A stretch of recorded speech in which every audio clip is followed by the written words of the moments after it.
नमस्कार, आपका स्वागत है मेरे YouTube चैनल लीगल अवेयरनेस में। आज हम लोग डिस्कस करेंगे कि जो पुलिस के द्वारा किसी भी व्यक्ति को कि कोई डॉक्यूमेंट या कोई और आर्टिकल प्रोड्यूस करने के लिए उनके समक्ष जो पुलिस बुलाती है कि आप ये डॉक्यूमेंट लेके आए, ये आर्टिकल लेके आए और हमारे समक्ष आके पुलिस स्टेशन में आप प्रस्तुत करें, वो कौन सी सेक्शन में होता है और उसका क्या क्या प्रोसीजर है। नया जो भारतीय नागरिक सुरक्षा संहिता आई है उसमें उन जो सेक्शंस हैं वो नई सेक्शंस क्या हैं, आज हम लोग कंपैरिजन भी डिस्कस करेंगे। तो सबसे पहले हम लोग डिस्कस करते हैं अब पुलिस में कौन जो ऑथोराइज था। ऑथोराइज सिर्फ एसएचओ है। पुलिस स्टेशन का जो एसएचओ होगा या जो कोर्ट होगा वो जो है किसी भी व्यक्ति को आदेश दे सकेगा कि आप जो है इस डॉक्यूमेंट को लेकर आए और मेरे समक्ष पेश करें। लेकिन कब? पुलिस जब कोई इन्वेस्टिगेशन कर रही होगी और कोर्ट जो है इंक्वायरी या ट्रायल कर रहा होगा। तो इसमें क्लियर है कि एफआईआर इसमें मस्ट होनी चाहिए। अगर एफआईआर है तभी 91 सीआरपीसी का नोटिस दिया जा सकता है, क्योंकि इन्वेस्टिगेशन जो है एफआईआर होने के बाद ही होती है। अब जो नई सेक्शन ये हो गई है, ये हो गई है 94 भारतीय नागरिक सुरक्षा संहिता। नोटिस कब दिया जाएगा ये हमने डिस्कस कर लिया। नोटिस क्यों दिया जाएगा? जब कोई डॉक्यूमेंट या कोई ऐसी थिंग, कोई आर्टिकल है जो इन्वेस्टिगेशन के दौरान पुलिस ऑफिसर को लगता है कि ये जो आर्टिकल जो है इन्वेस्टिगेशन में इंपॉर्टेंट है, उसको जो है इन्वेस्टिगेशन के लिए चाहिए, तो वो जो आर्टिकल के लिए जो है उस व्यक्ति को जो है आदेश दे सकता है जिसके कब्जे में वो आर्टिकल होगा या वो जो चीज उसके कब्जे में होगी। अब जो नई भारतीय नागरिक सुरक्षा संहिता आई है, 91 सीआरपीसी के प्रोविजंस में क्या क्या ऐड किया गया है। पहले सिर्फ 91 सीआरपीसी पे कहती थी कि डॉक्यूमेंट और जो चीज है, कोई चीज है, उसको जो है प्रस्तुत करने के लिए आदेश दिया जा सकता है। लेकिन अभी जो नया लॉ आया है उसमें अभी any electronic communication, electronic device containing digital evidence, तो इलेक्ट्रॉनिक कम्युनिकेशन भी मांगा जा सकता है अभी, और इलेक्ट्रॉनिक डिवाइस, किसी का मोबाइल फोन, कंप्यूटर या फिर कोई भी इलेक्ट्रॉनिक डिवाइस और इलेक्ट्रॉनिक कम्युनिकेशन जो है पुलिस किसी से भी मांग सकती है कि आप जो है मेरे समक्ष, हमारे समक्ष आके इसको प्रस्तुत करें। इसमें ऐड किया गया इधर इन फिजिकल और इलेक्ट्रॉनिक फॉर्म। पहले क्या होता था, ये जो 91 सीआरपीसी का नोटिस था सिर्फ फिजिकल तरीके से जो है लिखकर जो है वो भेजा जा सकता था। अभी जो है नए कानून में 94 में कह दिया गया है कि जो या तो हार्ड कॉपी उसकी आदेश की भेजेगा, या फिर अगर उस व्यक्ति को जो जिसके पास वो चीज है, आर्टिकल है, वो जो है इलेक्ट्रॉनिक फॉर्म में भी भेज सकता है। ईमेल भी कर सकता है, व्हाट्सएप भी कर सकता है, किसी अन्य तरीके से भी भेज सकता है। साथ में इसमें ये चीज ऐड करी गई है कि उस व्यक्ति को जिसको वो आदेश दिया गया है उसको पर्सनली आना जरूरी नहीं है। अगर वो व्यक्ति जिसके पास वो चीज है, आर्टिकल है, इलेक्ट्रॉनिक कम्युनिकेशन है या इलेक्ट्रॉनिक डिवाइस है, वो किसी और तरीके से भी जो है पुलिस को भेज देता है तो वो भी जो है एडमिसिबल होगा। और जो पुलिस जो है उसको, व्यक्ति को जो पर्सनल अपीयरेंस नहीं मांग सकती, वो व्यक्ति अगर ऐसे भी वो आर्टिकल भेज देगा तो वो कंसिडर हो जाएगा।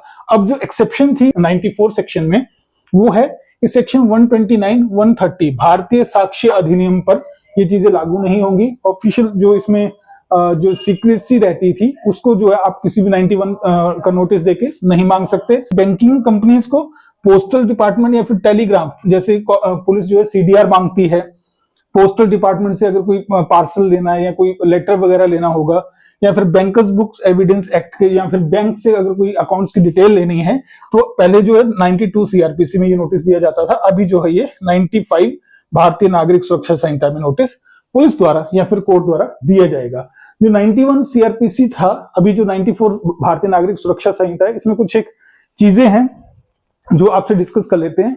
कि पहले हमने बता दिया कि जो लेटर है, जो 91 सीआरपीसी का जो नोटिस होगा वो ऑरल कम्युनिकेशन नहीं होगा, वो रिटन में होगा। जो पुलिस ऑफिसर या कोर्ट होगा उसको एक लिखित आदेश देगा, उसमें केस नंबर होगा, डिटेल्स होंगी कि क्यों वो चीज क्यों चाहिए, कितने तारीख को चाहिए, किसके पास समक्ष आपको प्रस्तुत करनी है। वो जो इशूइंग अथॉरिटी होगा, कोर्ट होगा या पुलिस ऑफिसर होगा, उसका नाम, rank, stamp, each and everything, सारी की सारी चीजें जो है उसमें लिखी होंगी। हमने डिस्कस कर लिया अगर वो व्यक्ति खुद आकर या किसी और तरीके से भेज देता है तो वो भी चल जाएगा।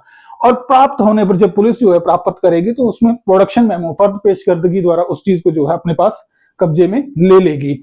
अब जो व्यक्ति अगर बाय द वे ये प्रस्तुत करने में असफल रहता है, प्रस्तुत नहीं कर पाता, तो उसके खिलाफ पहले होती थी 175 इंडियन पिनल कोड के अकॉर्डिंग जो है उसके खिलाफ कंप्लेंट होती थी कोर्ट में पुलिस के द्वारा। अब जो 175 आईपीसी को रिप्लेस कर दिया गया है 210 बीएनएस के साथ।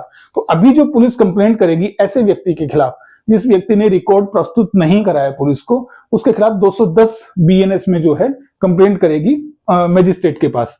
अगर वो आदमी विलफुली इंटेंशनली किसी सामान को प्रस्तुत नहीं कर रहा है तो 96 भारतीय नागरिक सुरक्षा संहिता में पुलिस वारंट प्राप्त करके कोर्ट से उस स्थान पर जो है सर्च कर सकती है और उस आर्टिकल को, उस डॉक्यूमेंट को, उस डिजिटल डिवाइस को, इलेक्ट्रॉनिक कम्युनिकेशन को अपने कब्जे में ले सकती है। और इसमें एक जो बहुत ज्यादा इंपॉर्टेंट मैटर है कि क्या 94 भारतीय नागरिक सुरक्षा संहिता का नोटिस एक ऐसे आदमी को दिया जा सकता है जिसको पुलिस ने गिरफ्तार किया है और वो पुलिस की हिरासत में है या वो जुडिशियल कस्टडी में है। तो देखिए, इसका सीधा सा आंसर है कि किसी भी एक्यूज्ड, किसी भी ऐसे व्यक्ति को जिसको आपने गिरफ्तार किया है, पुलिस ने गिरफ्तार किया है, उस व्यक्ति को 94 भारतीय नागरिक सुरक्षा संहिता का नोटिस नहीं दिया जा सकता, बिकॉज इंडियन कॉन्स्टिट्यूशन के आर्टिकल 20 उसका भाग 3 उसने उसको राइट दिया है उस आदमी को कि वो ऐसी कोई भी चीज पुलिस के समक्ष प्रस्तुत ना करे जो उसके दोष को साबित करती हो।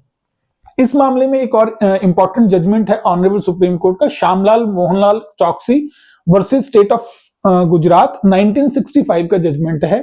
इसमें भी ऑनरेबल सुप्रीम कोर्ट ने दोहराया था, जब किसी भी एक्यूज को जो है इस जो 91 सीआरपीसी का नोटिस, जो अभी 94 भारतीय नागरिक सुरक्षा संहिता का नोटिस है, वो नहीं दिया जा सकता पुलिस के द्वारा, क्योंकि किसी व्यक्ति को कोई ऐसा डॉक्यूमेंट, कोई आर्टिकल या कोई प्रूफ प्रस्तुत करने के लिए नहीं कहा जा सकता जो उसके दोष को साबित करता हो, जो उसके अगेंस्ट कोर्ट में पढ़ा जाए। इसका एक क्लियर कट आंसर है कि पुलिस किसी एक्यूज को 91 या फिर सीआरपीसी या भारतीय नागरिक सुरक्षा संहिता 94 का नोटिस नहीं दे सकती है। तो आज हमने डिस्कस किया 94 भारतीय नागरिक सुरक्षा संहिता में क्या क्या नई चीजें जो हैं वो लाई गई हैं। आप मेरे चैनल को सब्सक्राइब करें, हम लोग ऐसे ही नई नई चीजों को डिस्कस करेंगे। मिलते हैं हमारे अगले वीडियो में। जय हिंद, जय भारत।